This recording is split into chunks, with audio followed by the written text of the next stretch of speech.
네, 안녕하세요. 주식 투자자 여러분. 경제적 자유와 시간의 자유를 함께 만들어갈 주식하는 전산쟁이 주식공무원입니다.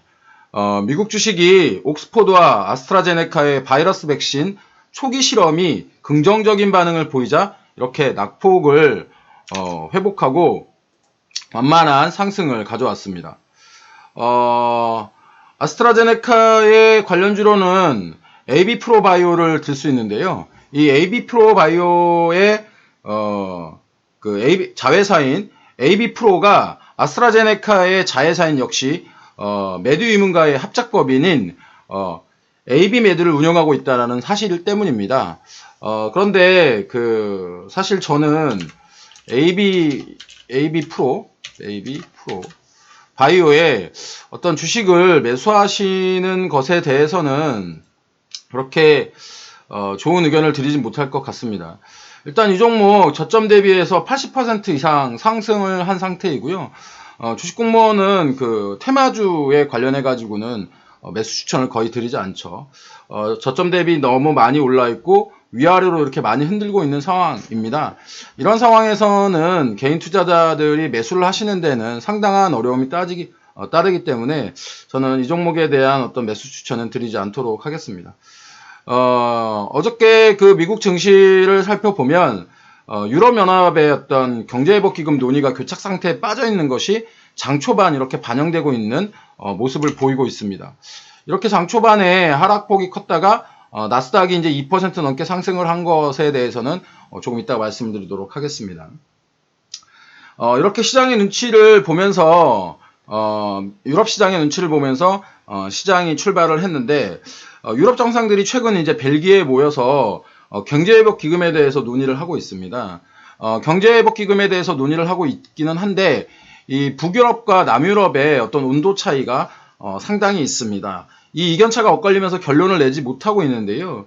더 달라는 남유럽 그리고 더 못 주겠다는 북유럽 이렇게 의견이 헷갈리고 있는 건데 남유럽 국가들 같은 경우에 매번 이렇게 어려움이 있을 때마다 사실 북유럽 국가들에게 요청을 했었죠. 그래서 이 남유럽 국가들을 픽스, 돼지들이라고 부르기도 하는데 이 PIGS라고 불리우는 남유럽 국가들은 포르투갈, 이탈리아, 그리스, 스페인 등으로 이제 게으른 국가들에게 돈을 퍼주는 것이 북유럽 국가들 입장에서는 맞냐 이런 이야기가 나오고 있는 겁니다. 그런데 이 유럽 정상회의는 항상 만장일치로 결정이 되어야 되기 때문에 좀 논의를 하는데 어려움이 있어 보입니다. 뭐 하나 유럽이라고 하면서 자국의 이익을 신경 쓰는 국가들의 모습이 이제 그대로 나타나고 있는데요. 사실 이제 바이러스 이전 상황에서는 유럽 연합이라고 하는 것이 뭐 대면, 통합, 그리고 공유 이런 것들이 훨씬 더 효율적이었다고 한다면 바이러스 상황에서는 봉쇄, 독립, 단절 등이 더 큰 이슈로 떠올랐기 때문이죠. 몇몇 남부 유럽 국가들은 사실 관광 수입으로 먹고 사는데 이런 나라들의 관광 수입이 거의 사라진 상태에서 이제 제조업 강국들이 이런 나라들을 함께 먹여 살려야 하는 그런 상황이 발생을 한 것입니다. 뭐 그렇다고 뭐 한몸뚱아리가 되어버렸는데 그대로 놔두게 되면 그 시체에 자기의 뭐 몸도 썩어버리는 그런 상황이 오기 때문에 뭐 이러지도 저러지도 못하는 그런 현재 상황이 된 건데요. 뭐 그동안 유로존에서 가장 큰 혜택을 본 나라는 독일이었는데 이제 독일이 가장 큰 짐을 지게 되었습니다. 어찌 보면 바이러스가 유럽의 분열을 가속화시킬 수도 있습니다. 달러 인덱스가 최근 이제 유로 강세로 인해서 약한 모습을 보이고 있었는데 달러와 유로화가 모두가 약세가 된다면 뭐 신흥시장의 어떤 위험 통화가 강세를 보일 수도 있습니다. 실제로 달러당 위안화 환율을 보시게 되면 현재 6.98로 3개월 내에 최근 가장 낮은 수치를 기록을 하고 있습니다. 우리나라의 통화는 중국의 프락시 통화라고 하는데요. 이 프락시 통화가 되면 우리나라의 환율도 낮아질 수 있게 되죠. 또 중국 위안화 환율이 강세가 되어야 즉 평가 절상이 되어야 중국의 어떤 소비가 강해질 수 있습니다. 이 소비가 강해진다고 한다면 우리나라 시장의 어떤 중국 내수주, 중국 관련 소비주들이 혜택을 입을 수 있는 그런 상황이 되는 겁니다. 이렇게 이제 유럽 시장의 어떤 혼조세에도 미국 시장이 상승을 했다라는 말씀을 드렸는데, 이 상승의 원인은 바로 이제 나스닥에 있습니다. 나스닥 중에서도 그 마이크로소프트, 아마존, 애플, 페이스북, 테슬라 등의 빅테크 기업들의 상승이 나스닥의 2% 상승을 만들어냈는데, 이 나스닥 상승의 중심에는 아마존이 있었습니다. 골드만삭스가 아마존의 주가, 목표 주가를 3,800달러로 상향 조정을 했어요. 그러자마자 주가가 7.9% 상승을 하면서 마감을 했습니다.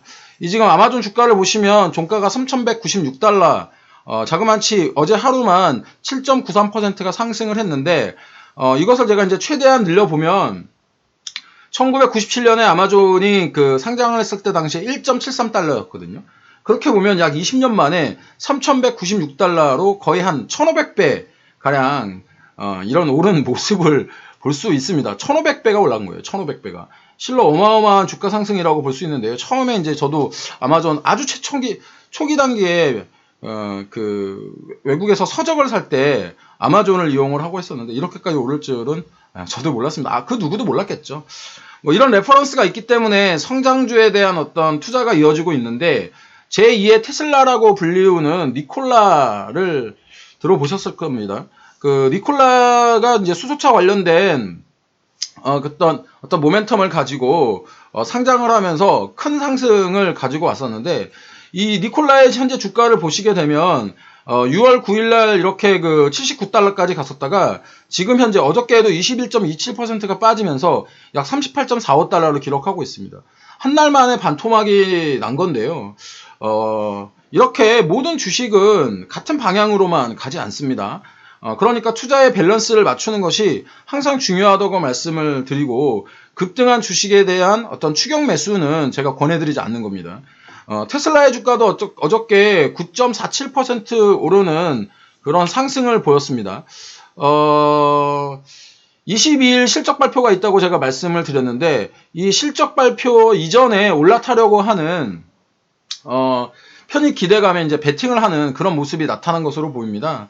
뭐 이번에 편입이 안 되어도 다음 분기에는 될 것이다. 그렇기 때문에 실질적으로 좀 안전하다, 이런 생각들을 하시고 계신 것 같으세요. 물론 이제 달리는 말에 올라타라고 하는 주식 속담이 있기는 합니다. 하지만 그건 말을 잘 탈 줄 아는 투자자에 한해서입니다. 아니, 말도 못하는데 달리는 말에 올라탄다라는 것이 상식적으로 이해가 가지 않으시잖아요. 말에 올라타는 것조차 어려운 초보자들은 달리는 말에 올라타는 것이 얼마나 위험한지 여러분들 잠깐만 생각해 보셔도 아실 수 있을 겁니다. 달리는 말에 탈 때 올라타다가 떨어질 수도 있고요. 또한 달리는 말이 이렇게 한번 이렇게 급정거를 했을 경우에도 역시 위험한 경우가 있습니다. 또한 달리는 말에서 언제 뛰어내려야 될지 모르는 상황에 닥칠 수도 있으니까요. 초보 투자자분들은 남의 말만 믿고 투자하시기보다는 좀 공부를 하신 후에 투자를 하시기를 권해드립니다. 여러분들 패닉셀이라고 들어보셨죠? 투매라고도 하는데, 사람들이 공포에 휩쓸려서 그냥 무조건 종목을 다 내다 파는 것을 패닉셀이라고 합니다. 하지만 주식 공부는 이 패닉셀보다 더 무서운 것이 패닉 바잉이라고 생각이 드는데요. 지금 사지 않으면 안 될 것 같은 불안감에 묻지도 따지지도 않고 막 사들이는 그런 현상이 바로 패닉 바잉입니다. 지금 시장에서 3월 19일 날 떨어지는 칼날을 잡았던 사람들이 수익을 내고 있는 구간에서 나도 이번 시장에서 소외되지 않을까라고 하는 불안감에 주식을 막 사고 계시는 분이 계실 수도 있는데요. 여러분들은 지금 현재 여러분들이 태어나시고 여러분들이 살아가시는 이곳, 공산주의가 아니고 자본주의입니다. 자본주의에서 살아가시는 여러분들은 앞으로도 여러분들이 죽을 때까지 자본주의에 살게 될 것입니다. 그렇다고 한다면 항상 기회는 여러분들 옆에 있습니다. 그렇기 때문에 이번에 한탕하겠다는 생각보다 자본주의와 함께 살아가겠다는 생각을 가지시는 방법에 대해서 한번 고민을 해보시길 바랍니다. 제 시황이 여러분들의 투자에 인사이트를 주길 바라면서 오늘 시황 마무리하도록 하겠습니다. 지금 잘 버티고 살아남으시면 앞으로 좋은 일이 생기고 부자가 되실 수 있습니다. 일일비하지 마시고요. 지속적으로 시황과 종목의 밸런스를 가지고 말씀드리도록 하겠습니다. 오늘도 성공 투자하시고요. 객관적으로 시장을 바라보는 눈 주식공무원과 함께 키워가시기 바랍니다. 지금까지 투자자들의 경제적 자유와 시간의 자유를 함께 만들어갈 주식하는 전산인이 주식공무원이었고요. 주식공무원과 함께하면 여러분들의 계좌 빨개지실 겁니다. 주식공무원 컨텐츠 마음에 드셨다면 추천, 구독, 좋아요, 알람 설정까지 부탁드리고요. 이런 거 궁금하다 있으시면 댓글로 달아주시면 주식공무원도 친절하게 댓글 달아드리도록 하겠습니다. 그럼 오늘도 화이팅 하시고요. 빠이빠이 짜이짠!